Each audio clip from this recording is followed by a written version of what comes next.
La escena comenzó con un murmullo imperceptible que solo los rádares captaban. Un helicóptero del Departamento de Seguridad Pública de Texas se desplazaba a baja altura sobre un tramo árido y polvoriento de la frontera en Camargo, Tamaulipas. El vuelo formaba parte de una misión de vigilancia rutinaria, pero en la frontera, lo rutinario rara vez permanece así. Las autoridades estadounidenses buscaban señales de tráfico ilícito, movimiento irregular de personas o vehículos sospechosos. Pero lo que registraron fue más alarmante que eso. Un grupo de personas ocultas entre matorrales, en lo que parecía un campamento improvisado, se agachaban con movimientos sincronizados, como si supieran exactamente cómo evitar ser detectados. Uno de ellos, sin embargo, cometió un error. Desde el aire, el operador del helicóptero captó una figura que se erguía brevemente y alzaba un arma larga directamente hacia la aeronave. No era un gesto de advertencia ni un intento de ocultamiento. Era una amenaza abierta. Las imágenes, tomadas en alta definición, confirmaban lo que temían. No era un migrante desorientado, sino un sicario profesional. El arma, un fusil de asalto, estaba equipada con mira telescópica y acoplado con accesorios tácticos. En fracciones de segundo, la tripulación estadounidense comprendió que estaba siendo apuntada. Se activó de inmediato un protocolo de evasión. El helicóptero se elevó bruscamente, cambió de trayectoria y activó el canal de emergencia. Lo que estaba ocurriendo no era solo una violación del espacio aéreo con fines defensivos, era la confirmación de que un grupo armado con entrenamiento militar operaba justo al borde de la frontera. La amenaza no solo era real, era estructurada. Desde tierra, otros dos individuos armados se reubicaban detrás de una camioneta negra sin placas, que al parecer funcionaba como punto de observación. La coordinación entre ellos era demasiado fluida para tratarse de delincuentes comunes. En ese momento, desde la base de operaciones tejana, se evaluaron las opciones disponibles. El uso de fuerza directa desde Estados Unidos no solo habría sido imprudente, sino también diplomáticamente peligroso. Cualquier intervención sin consulta previa con México habría generado un incidente internacional. Pero la urgencia no permitía demoras. Se necesitaba actuar rápido. Así, por primera vez en mucho tiempo, las autoridades de Texas tomaron una decisión que sorprendió a muchos: solicitaron el apoyo inmediato del ejército mexicano. Fue un acto que rompía con la narrativa habitual de unilateralismo. Las imágenes del helicóptero y los datos georreferenciados fueron compartidos directamente con el Centro Regional de Inteligencia de la Sedena. No se trataba de una petición protocolaria, sino de una llamada directa de auxilio. Lo que estaba en juego no era solo la seguridad fronteriza, sino también la posibilidad de demostrar que la cooperación binacional aún podía operar, incluso en tiempos de tensión. El mensaje fue recibido en la zona militar correspondiente, y en menos de 15 minutos, un convoy comenzó a prepararse. El gobierno mexicano no tardó en reaccionar. La operación no sería tratada como un favor, sino como una respuesta legítima a una amenaza real que también afectaba el territorio nacional. Lo que el helicóptero estadounidense había visto no era solo un campamento criminal, era una base de operaciones en expansión, y su presencia confirmaba que los grupos armados ya no se limitaban a operar en sombras. Pero mientras se organizaba la respuesta, otra pregunta se cernía en el aire, incómoda y difícil de evitar. ¿Cómo fue posible que ese tipo de célula La llamada de alerta no tardó en movilizar a los mandos de la Secretaría de la Defensa Nacional? El reporte que llegó desde Texas era claro y contundente. Una célula armada había sido detectada al margen del río Bravo, dentro de territorio mexicano, y representaba una amenaza directa no solo para el sobrevuelo del helicóptero estadounidense, sino para la estabilidad de toda la zona fronteriza.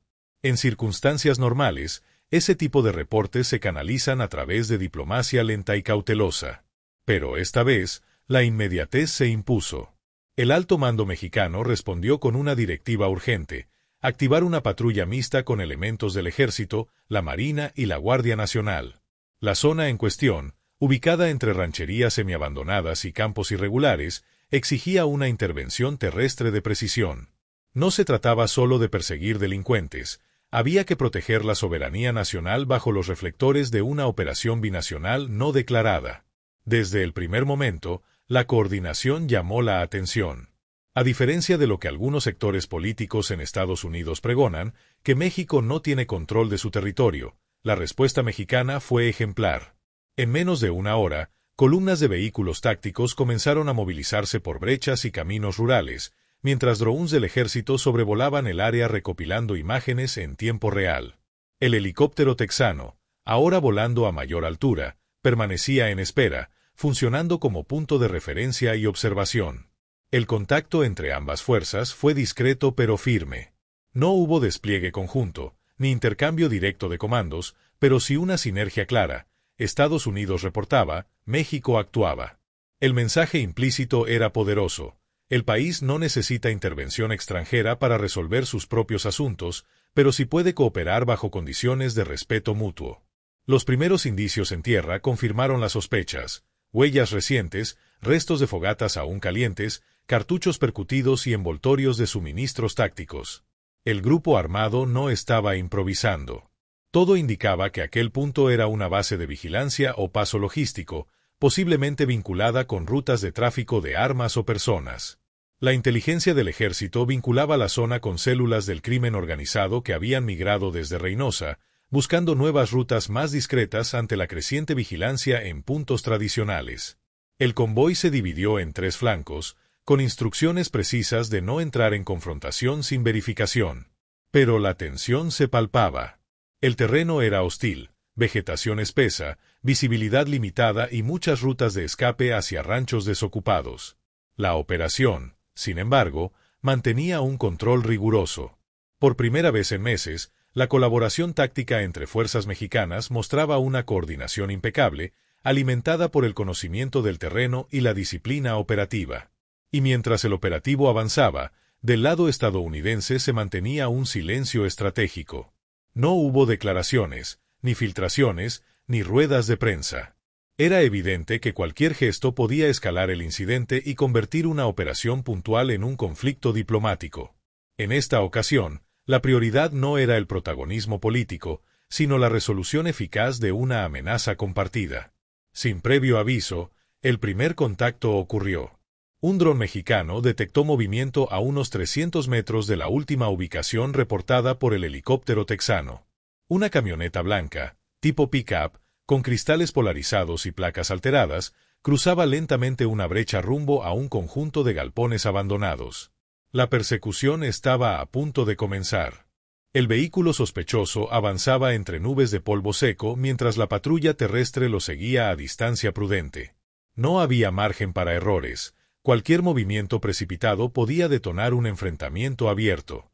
Pero la sospecha se confirmó cuando, al llegar a una curva, la camioneta se detuvo abruptamente y 3 hombres armados descendieron, corriendo hacia la maleza.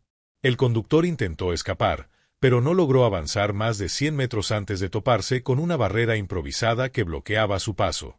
En ese instante, se activó el protocolo de confrontación. El primer pelotón mexicano rodeó la zona con maniobras envolventes, mientras que otro grupo aseguraba los flancos para evitar una emboscada. Los elementos de la Marina, con visión térmica y armamento de alto calibre, se desplegaron por la parte trasera del galpón, anticipando que allí podría haber más sujetos ocultos. Y lo había. Una ráfaga de disparos cortó el silencio seco de la frontera.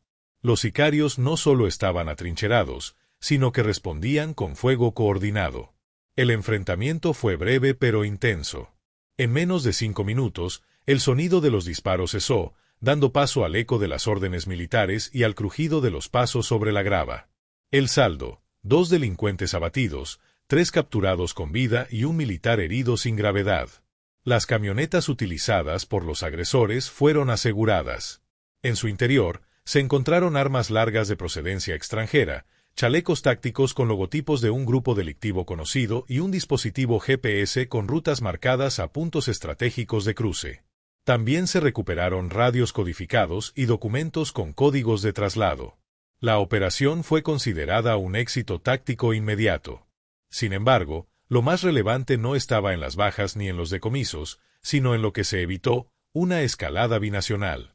La intervención mexicana desactivó una situación que, mal gestionada, habría sido usada por sectores extremistas de Texas como excusa para militarizar aún más la frontera o justificar acciones unilaterales. El resultado provocó una reacción silenciosa pero notoria. Desde el Pentágono, Se enviaron mensajes privados reconociendo la efectividad de la operación.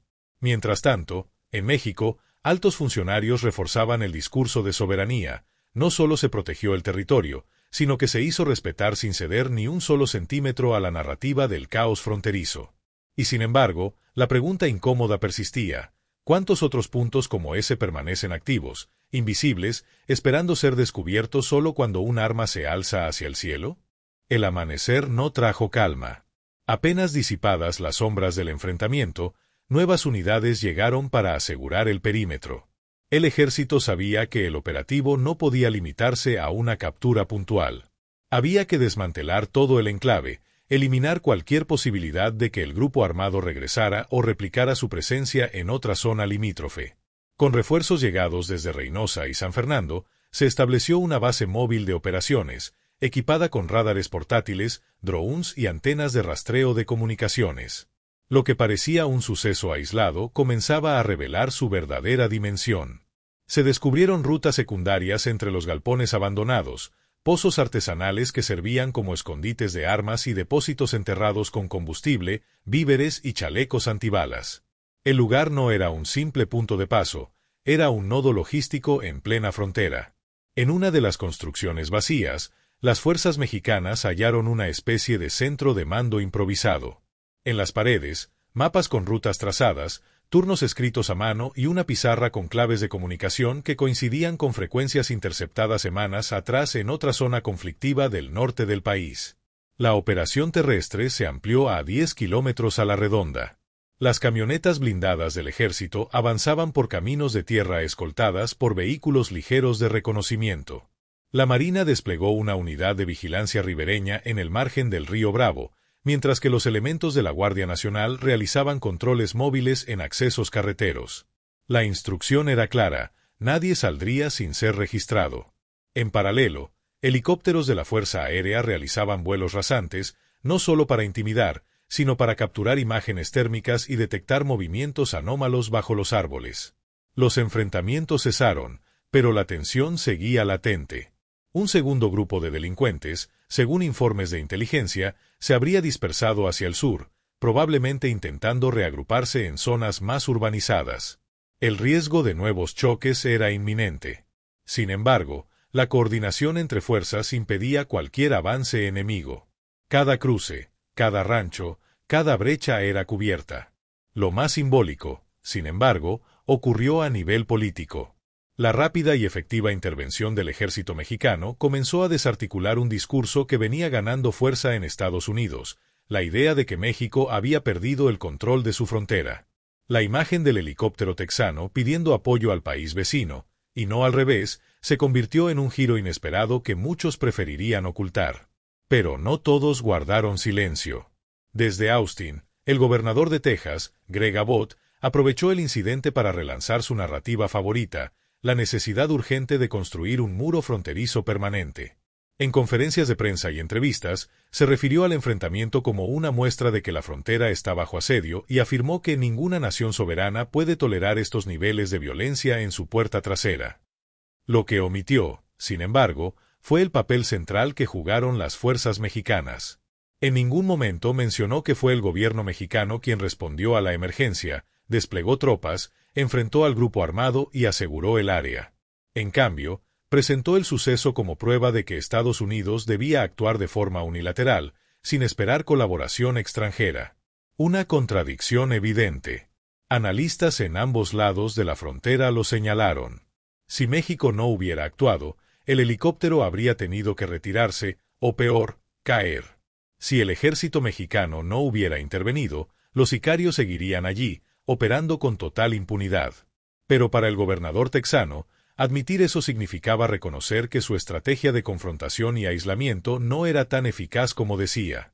En redes sociales, la reacción fue dividida. Algunos usuarios celebraban la intervención mexicana como una muestra de dignidad y fuerza soberana. Otros, alineados con posturas más radicales, criticaban cualquier forma de cooperación con el país vecino. En todo caso, el episodio dejaba una marca difícil de borrar. La seguridad fronteriza ya no era un asunto que podía tratarse con eslogans, sino con coordinación operativa real. Mientras tanto, En los cuarteles del norte, el ejército evaluaba el siguiente paso. No bastaba con haber contenido un grupo armado. El reto era más profundo, entender por qué estas células podían operar con tanta libertad y cuántas más quedaban por enfrentar. Los informes internos lo dejaban claro. La participación de las Fuerzas Armadas mexicanas en operaciones de seguridad interna ya no era esporádica. Se había vuelto estructural. En los últimos meses, el ejército superó su propio récord de decomisos anuales en apenas 2 semanas. Los operativos eran más rápidos, más precisos y con menos filtraciones. A diferencia de otras corporaciones, los militares mantenían el control de las operaciones hasta el final, sin delegar etapas críticas. Los números hablaban por sí solos. Más de 200 armas aseguradas, 17 vehículos blindados confiscados, 14 rutas desactivadas y la captura de múltiples objetivos prioritarios. Todo eso en apenas 15 días de despliegue continuo. Mientras tanto, la criminalidad en zonas como Michoacán, Sonora y Tamaulipas mostraba retrocesos estadísticos visibles. Pero el verdadero punto de inflexión no era la eficiencia táctica, sino la percepción social. Por primera vez en décadas, amplios sectores de la población confiaban más en el ejército que en las policías locales. Las encuestas lo confirmaban. La imagen de los militares había dejado de ser solo la de hombres armados en uniforme verde olivo. Ahora eran vistos como defensores de la infraestructura, guardianes de las rutas logísticas, protectores de regiones enteras olvidadas por el Estado civil. Y esa transformación no era improvisada. Desde el gobierno federal se promovía abiertamente el fortalecimiento institucional de las Fuerzas Armadas. No solo se les asignaban tareas de seguridad, sino también responsabilidades administrativas, logísticas y territoriales. Aduanas, trenes, puertos, refinerías, ductos, todo pasaba por sus manos. El caso Camargo, entonces, no era solo una operación exitosa. Era un reflejo del nuevo rol del ejército mexicano, no como actor reactivo, sino como eje estructural de una estrategia nacional que combinaba soberanía, seguridad y control territorial. La ampliación del rol militar no se detenía en los operativos de seguridad. Cada vez era más evidente que el gobierno mexicano apostaba por una redefinición integral del papel del ejército y la marina. La lógica era clara. Si las instituciones civiles no podían garantizar la estabilidad de ciertas regiones ni proteger obras estratégicas de infraestructura, entonces serían las Fuerzas Armadas quienes asumirían esa responsabilidad. No como medida temporal, sino como nueva arquitectura de poder. Los ejemplos abundaban. El Tren Maya, uno de los proyectos más emblemáticos del país, contaba con presencia militar permanente en cada uno de sus tramos. Desde ingenieros hasta elementos de vigilancia, el ejército no solo construía el trayecto, sino que lo operaba, lo custodiaba y lo mantenía a salvo de sabotajes. Lo mismo ocurría en la refinería de Dos Bocas, donde las instalaciones críticas eran protegidas por batallones especializados en seguridad energética. Y más recientemente, el corredor interoceánico del Istmo de Tehuantepec había sido incorporado a esta red de protección castrense. Los puertos de Salina Cruz y Coatzacoalcos, así como las vías férreas que los conectaban, pasaron a estar bajo la administración y vigilancia directa de la Marina. No se trataba solo de evitar contrabando o actividades ilícitas.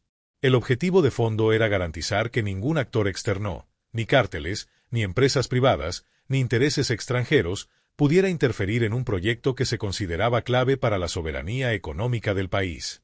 Esta expansión del aparato militar hacia el ámbito económico generó tensiones en algunos sectores. Críticos señalaban el riesgo de una militarización excesiva del Estado.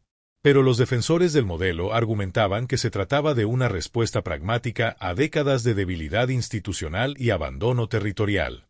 Donde antes había vacíos de poder, ahora había presencia firme. Donde antes reinaba la corrupción, ahora había control vertical. En este contexto, lo ocurrido en Camargo se interpretaba como una extensión natural de esta nueva doctrina. No era un hecho aislado, sino parte de una tendencia más amplia, usar la fuerza militar como herramienta de estabilización nacional.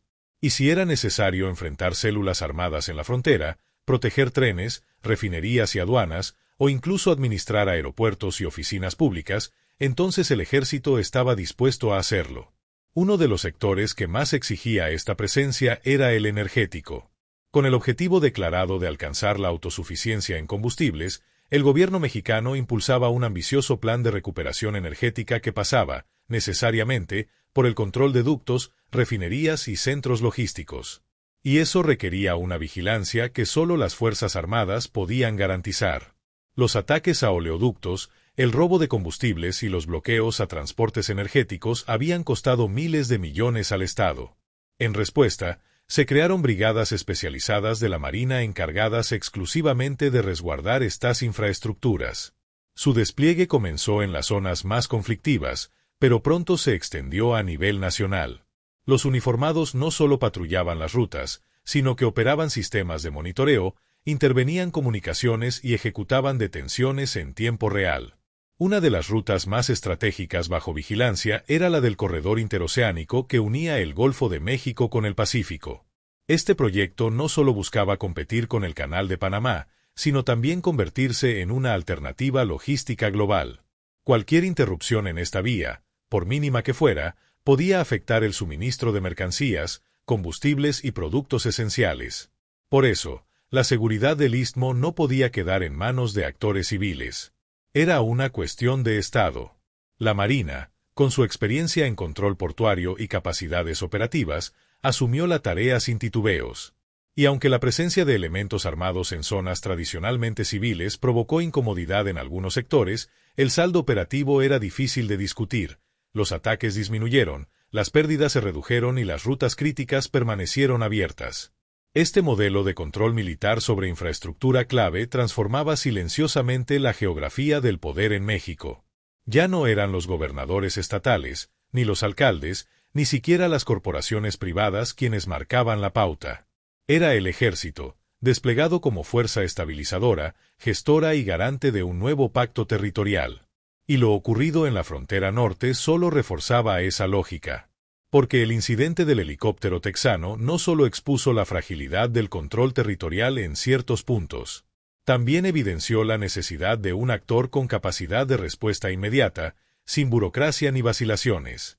Y ese actor, hoy por hoy, eran las Fuerzas Armadas. Pero la dimensión simbólica del caso Camargo iba más allá de las estadísticas o de las fronteras físicas.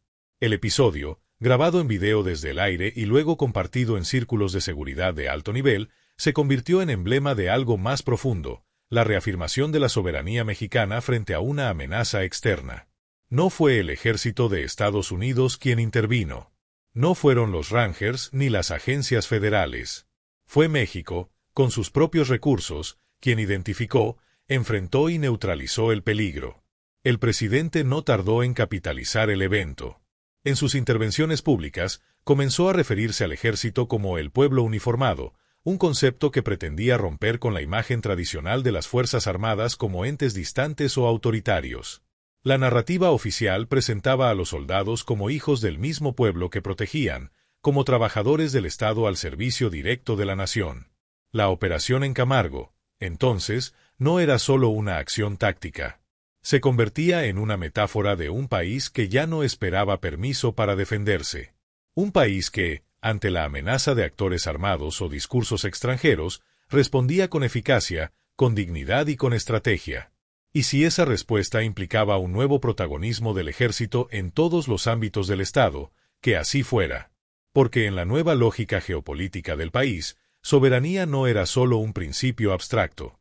Era una práctica concreta, ejercida con botas en el terreno, drones en el aire y decisiones tomadas desde centros de mando nacionales. Camargo fue, en ese sentido, el punto exacto donde la narrativa y la operación se fundieron. Y desde allí, el mensaje quedó claro para todos: México no se arrodilla. México actúa.